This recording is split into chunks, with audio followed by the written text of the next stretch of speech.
Okay, so this question came via Spotify from a listener named Hermione, and she asks, if Labour win the next general election after the Conservatives have done a campaign heavily based on the culture wars, will it be the end of those kinds of debates, or is there more to come? It's a really good question, isn't it? Because I suppose if they do run a campaign like that, which we're starting to see the shape of at the moment, then that election could be seen by some who, are critical of these kind of arguments as a litmus test for how far you can get with culture wars arguments in campaign mode. Whether that will necessarily, if they lose, mean that they stop campaigning on those issues, or it becomes less of a subject in the kind of national discourse, I'm very sceptical of. When parties lose elections, everyone takes from it the lesson that they want to take from it. It's a confirmation bias. So when Labour lost that election catastrophically in 2019, it was because of Brexit to Corbynites. It was because of Corbyn to people who were perhaps on the more Remain side of the argument. It was because of Boris Johnson for others. It meant everything to all people. And I think in an election like the one that we're having coming up, where there's all sorts of different issues, then I think it will split the same way. Yeah. Yeah, I mean, it's interesting, isn't it? Because culture war issues have left the political discourse, I think, to a large extent in the past a year or so. I think that's a consequence of two things. Firstly, Labour basically no longer engaging in the debates and basically conceding the ground to Conservatives on many issues. Look at their backtracking on self-ID they did recently. Very, very quietly, didn't have any announcement. They didn't want the headlines. They didn't want the headline. They had a piece from Annalisa Dodds in The Guardian, that was it. And that was a big U-turn, and they moved towards where the Conservatives were. On other issues, Brexit, on issues of the race, they don't talk about as much. They're basically trying to move the conversation onto more traditional policy issues such as the cost of living. And that's the second reason I think that culture war issues are no longer as prominent. Politics is completely dominated by the economy now. It's completely dominated by the cost of living. And that's going to be the case, I think, until the next election. Will the Conservatives use the culture wars in the next election? Yeah, I think they'll try to. I do think they'll have to frame everything through the cost of living. I can't remember if it was you, Anoosh, or someone else I was speaking to a couple of weeks ago. They were basically saying, we were talking about the salience of migration and whether the Conservatives could use it or not. And was it you? And you were basically saying, what they can do is try and frame the migration issue as a cost of living issue. As they can with the green issues that are starting to be sucked into the culture war as well. Yeah. The other thing I'd say is I don't really like the term culture war. I mean, these are policy issues, right? These are as important as other stuff. Immigration is not a culture war issue. It's about how we manage our borders. It's about how people come in. It's about how we treat people from different countries. This is a policy issue, just like the NHS is and like welfare is. I don't think we can necessarily dismiss it as something that just occurs on Twitter. It's extremely important. Same with self-ID, same with other things. These are substantive policy issues. Yeah, and I also think that the left can't sort of tell itself comforting tales about the salience of these things.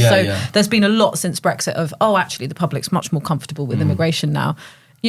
Whether or not that's true, I'm not sure. But I just think, just because something's dropped in terms of voter priorities doesn't mean that it can't whiz back up the agenda again, because the government decides the salience of issues. When they started talking about Stop the Boats and they had the podium with that slogan on it and they were making all of these statements about, what they were going to do with France to try and limit the number of boats coming across the channel, immigration went right back up. It was Nigel Farage during the pandemic out on his dinghy in the channel, wasn't it? Filming. And we all, lots of people said, well, isn't he a bit of a nutter, what's he doing? No, he's basically yet again driven the national conversation. As you say, Anoosh, those people who say that attitudes towards migration have liberalised since 2016 are correct, but they should not be complacent about that at all. And we know, for instance, that for a very, very long time, although it's slightly decreased now, those who want immigration to fall is around 60%. What changes is the salience.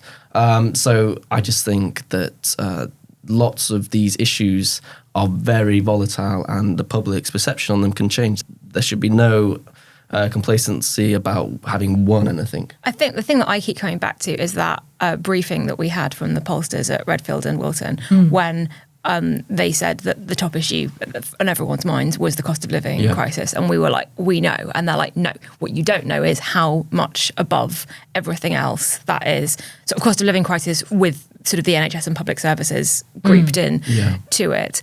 And that, I think, like Labour have cottoned onto that, and that's why they're just dodging all of these, because they know that if they just don't say anything on them, they can move the conversation to mortgages and inflation and supermarket prices and falling standards of living, and do you feel richer or poorer than you did in 2019? And that's a really powerful message. We also know that the Conservatives are going to go hard on culture war things because they have told us that. Lee Anderson has literally said the next election will be a sort of mixture of culture war issues and trans rights, which really confuses me because trans rights is very much a culture war issue. So that's not two things, that's one thing.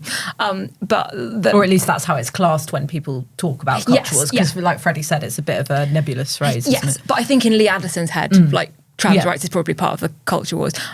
You're absolutely right that the Tories are trying to drag other things into their, like, migration, like green policy, like ULEZ, low traffic neighbourhoods. That has become a front in the so-called culture war, where we're talking about different mindsets and values as opposed to, like, not giving children asthma and cleaner air and better health outcomes for Londoners. But the other reason that I think it's not going to go away is that it's not entirely a British phenomenon. A lot of it is, I'm not getting all conspiracy theorist about this, but a lot of it is a direct import from the US and US groups, like a Turning Point UK, which is a specifically UK group set up as an offshoot of a US group to counter left-wing ideology in schools. A lot of the rows that we're sort of having on critical race theory and drag queens and that kind of thing, it has a very strong counterpart in the US that has been very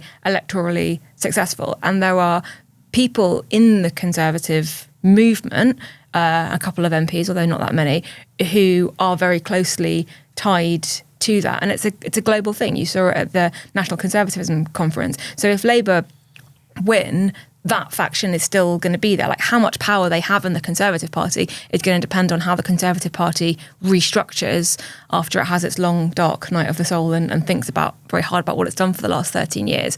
But that's not going to go away because it's not about Britain or Labour. It's something bigger. Yeah, although I do think that Labour will be so focused, if they do get in, on not talking about drag queens and critical race theory, that they will either address the issues that are being raised and come out quite hard on them. They will do that, and then that will basically shut down the conversation. I think Labour's just moved towards the Conservatives massively on culture war issues, and that's basically conceded the issue, and they've neutered it as a divisive topic. But just lastly on this, because our question is about sort of when Labour is in, or if Labour gets into power. Yeah. One thing that I often say is culture wars are free. So, like, it's easy for the government to talk about it because it doesn't require any funding commitments.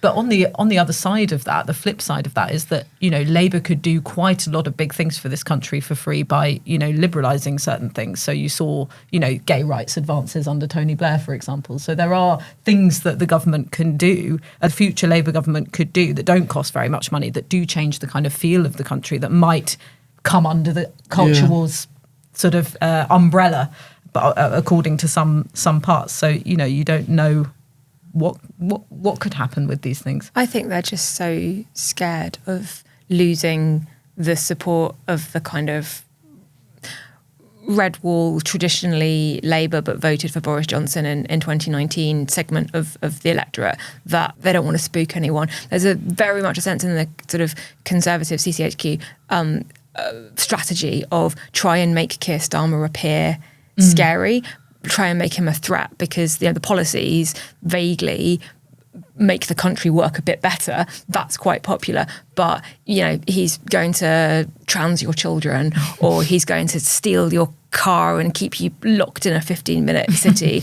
And, you can't trust him because he's best mates with a Just Up Oil guy. Like, this is all intended to try and make him seem threatening, in the same way as the Tony Blair Demon Eyes poster was intended to do that. And it's just, I don't think it's sticking because Keir Starmer is quite boring. And I suppose it depends on whether people see that it vindicates this strategy of becoming more socially conservative. They also have to moving towards They also have to win, right? So if it's a hung parliament, or if the Conservatives do better than expected, you can absolutely expect the culture war factors of the Conservative Party to be like, look, this is what won it for us. Yeah. Thanks so much for watching. We'd love to know what you think. Please make sure you leave your comments below.